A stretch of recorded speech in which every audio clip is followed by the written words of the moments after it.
कि जैसे लोग बाबा साहेब भीमराव अंबेडकर को कोट करते हैं कि आरक्षण 10 सालों तक के लिए था, उसके बाद समाप्त हो जाना चाहिए। लेकिन बाबा साहेब भीमराव अंबेडकर ने ऐसा राजनीतिक आरक्षण के संदर्भ में कहा था, लोक नियोजन के संदर्भ में नहीं कहा था, शिक्षा के संदर्भ में नहीं कहा था।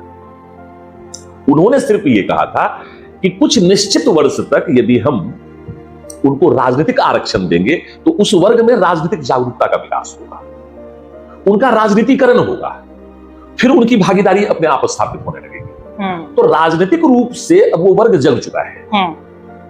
लेकिन आज भी आप अगर कहेंगे कि क्या SC ST में 100% जागरण हो चुका है, उनका 100% विकास हो चुका है, तो नहीं हुआ है।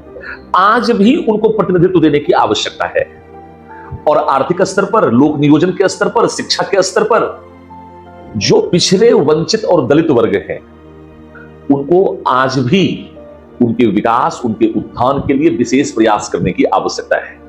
मात्र 5 साल, 10 साल, 20 साल, 25 साल, 50 साल में पिछड़ापन दूर नहीं होता है, क्योंकि पिछड़ेपन का विकास भी 5, 10 साल, 50 साल में नहीं हुआ है। पिछड़ेपन का विकास शताब्दियों में हुआ है, वह शताब्दियों में ही समाप्त होगा।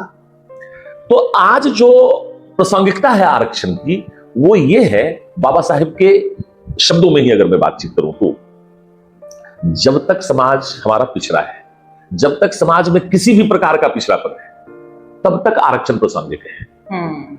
आज जो बात की जा रही है उसका मूल मंतव्य आरक्षण को समाप्त करना नहीं है, उसका मूल मंतव्य है आरक्षण में सुधार करना, ताकि जो वास्तव में पिछड़े हैं, दलित हैं, शोषित हैं, पीड़ित हैं, वंचित हैं, वहां तक आरक्षण का लाभ पहुंचे।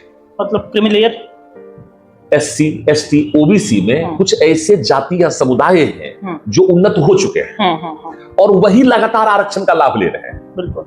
आज भी जिनको वास्तविक रूप में आरक्षण की जरूरत है, वहां तक आरक्षण नहीं पहुंच पा रहा है। उसी समुदाय में जो उन्नत वर्ग है, वही बार बार आरक्षण का लाभ ले रहा है। तो आरक्षण में जब हम सुधार की बात करते हैं, तो मेरे दृष्टिकोण में उसका अर्थ है आरक्षण को एक प्रभावशाली उपकरण बनाना, ताकि उन लोगों तक आरक्षण का लाभ पहुंचे जहां तक आज भी यह लाभ नहीं पहुंचा है, जो बाबा साहेब का सपना था। जहां तक बाबा साहेब इसको लेके जाना चाहते थे, वहां तक उसको पहुंचाना और उन सपनों को पूरा करना आज हमारा कर्तव्य है, ताकि बाबा साहेब के सपनों के अनुरूप सामाजिक, आर्थिक और राजनीतिक न्याय के साथ हम भारत के एक उज्जवल भविष्य को लिख सके, निर्मित कर सके। उसके बिना विकसित भारत का सपना भी हम नहीं देख सकते हैं। ठीक बात।